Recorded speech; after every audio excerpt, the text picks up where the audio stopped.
In this video, I will tell you the 5 steps that you have to follow to become a randonneur. But first of all, what is a randonneur?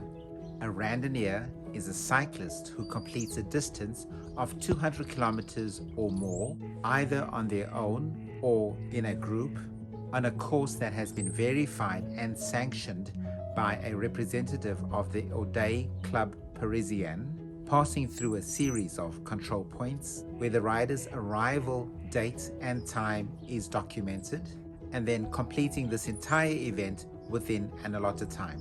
This event may be called either a brevet or a brevet or a randonnée. The designation of randonneur is lifelong, and the achievement is documented in anticipation of qualifying for future endeavors such as a super randonneur series, a ride of 1,000 kilometers or more, or participation in one of the more prestigious events such as the Paris-Brest-Paris Randonneur. So meet my wife Germaine, who first sat astride a bicycle in 2019 when she learned the very basics of cycling, such as clipping her shoes into the pedals and learning to ride in a group of cyclists. Our first 200, starting our super randonneur series. And after listening to the many stories and adventures related to randonneuring, has decided to take on the challenge herself and become a randonneur. These are the steps that she has followed to achieve this ambition. Step 1. The first thing is that you have to organically develop a desire to become a randonneur. Randonneuring can be a very lonely and painful experience, and unless you really want to do it, it is very unlikely you will actually complete any of these events. And it's not just about the distance. The distance itself is very variable. Riding 200 kilometers in one go is just the entry distance into this field of randonneuring. The distances in randonneuring can extend to 1,200 kilometers or even more, and very often with an elevation gain of 10,000 meters or much more. And the ride conditions may vary from being icy cold, driving snow, heavy rain, strong winds, and magnificent elevation gain. Very often cycling through the dead of the night and for many days in succession with little or no sleep at all. This is not a logical choice that most people make after being presented with all the facts about randonneuring. However, it is the desire to extend your experiences and test your very belief in yourself. It has to be something that comes from within you, and once you develop that, you're good to go. Let me know in the comment section what has motivated you to become a randonneur and what advice you have for future aspiring randonneurs. Step 2 of this process is to find yourself an appropriate bicycle. And this can be any kind of bicycle. It can be a vintage steel frame real bicycle with mud guards, or one of the more fancy carbon fiber racing machines that are lighter than a fantasy.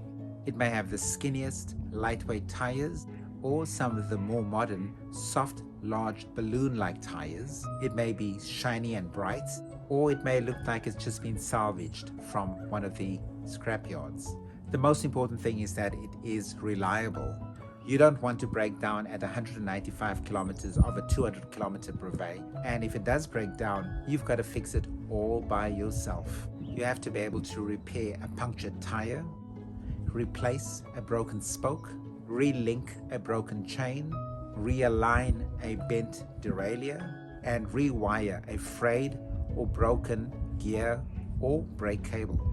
Believe you me, these are not things that you would like to do when you are exhausted and the light is fading fast and it's raining and you are struggling to get to the next checkpoint within the allotted time.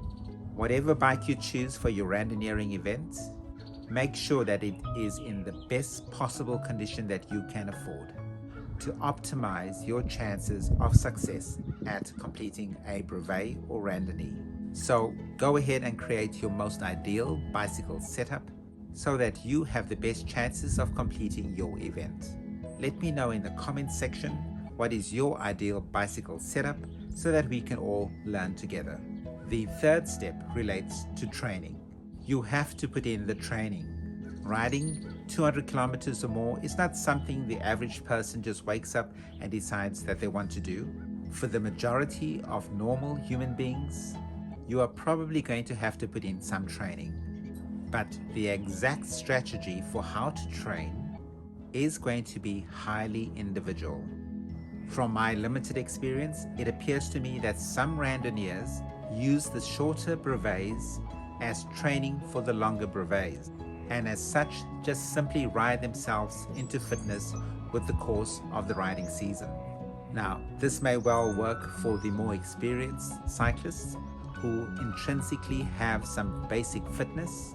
However, I would recommend for novice cyclists that you need to start at least a year in advance and build up a really good basic fitness level with a good resume of 50, 100 and 160 kilometers, either outside if your climate permits, or indoors on a training platform of your choice if you live in a place like we do in Saskatchewan, Canada.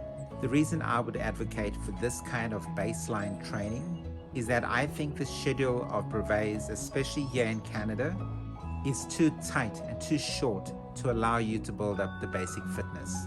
Even with doing each component of the Super Randonneur series each month during the summer season, it is going to be a very tight schedule. And this schedule will get tighter with illness, accidents, adverse weather conditions, and real-life challenges. And all of these will inevitably occur. Whatever strategy you choose, make sure that you put in the training. Let me know what is your strategy for training for the Super Randonneur series in 2022, and what is your advice for novice randonnees taking part in their first Super Randonneur series. The fourth step is to rest and refuel before the big event, and then regularly refuel throughout the event itself. It's completely normal to be extremely anxious before your first brevet, to lose your appetite, and not to sleep very well either. That is all part of the excitement and anxiety of participating in your first brevet. I don't normally eat this much, but I think I'm going to need this for tomorrow. But it is essential to eat well and to rest properly to be successful in this kind of brevet. Exactly what you eat is once again going to be a highly individual decision. However, I would recommend that you have a solid meal at least 3 hours before the start of your brevet event. So we did 24 Ks to go? Just 24. Maybe.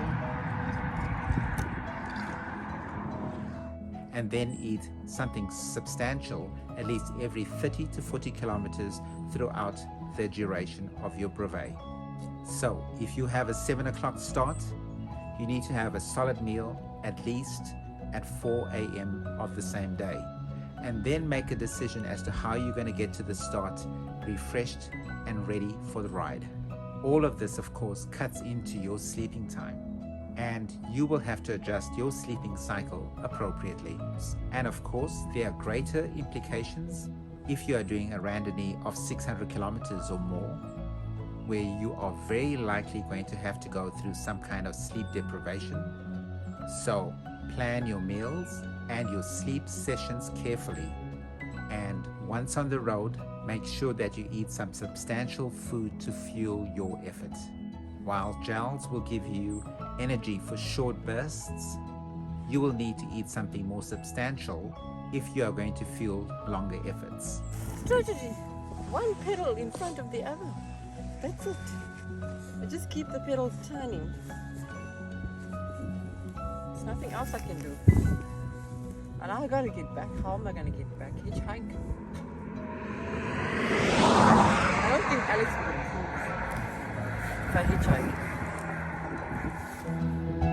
Vary your food. It is not uncommon on long randonnees to absolutely hate foot-long sandwiches from a very well-known chain of fast food restaurants. After eating those foot-long sandwiches 5 times a day for 4 days in a row, please let me know in the comments section what are your strategies for feeding and sleeping prior to and during these long distance events. The fifth and maybe most important step is to join a club that provides sanctioned rides. Unfortunately, you cannot just ride any 200-kilometer distance to become a randonneur. You have to ride a distance of 200 kilometers that has been sanctioned and approved by the Oday Club Parisien, and your progress along the route has been carefully monitored and verified. Fortunately, there are many clubs worldwide that are able to offer these kind of events. So by joining one of these clubs, you will have the opportunity to participate in a series of brevets. Now, the clubs themselves invest a lot of time and thought into the timing and progression of these brevet events to allow novice randonneurs to progress along the various distances if that is their ambition. So joining a randonneur club is an important step in your journey to become a randonneur. Speak to other experienced randonneurs and read the information on the randonneuring websites. And of course, watch some of the excellent presentations on YouTube by some of the very experienced randonneurs. Knowledge about randonneuring is power, and having that knowledge will definitely lessen the gradient of the learning curve. Germaine completed her first randonnée by riding from Saskatoon to the town of Biggar and then returning to Saskatoon on an out and back course.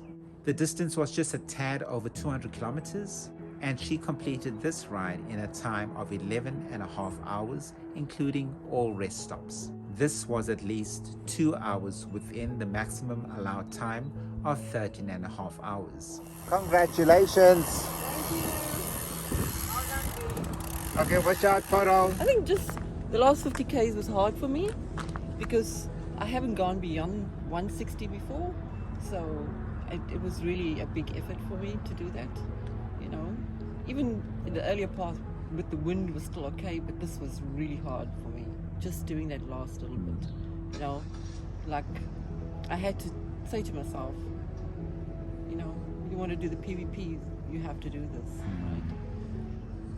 So if you follow these 5 simple steps, it is guaranteed that you should be able to become a randonneur.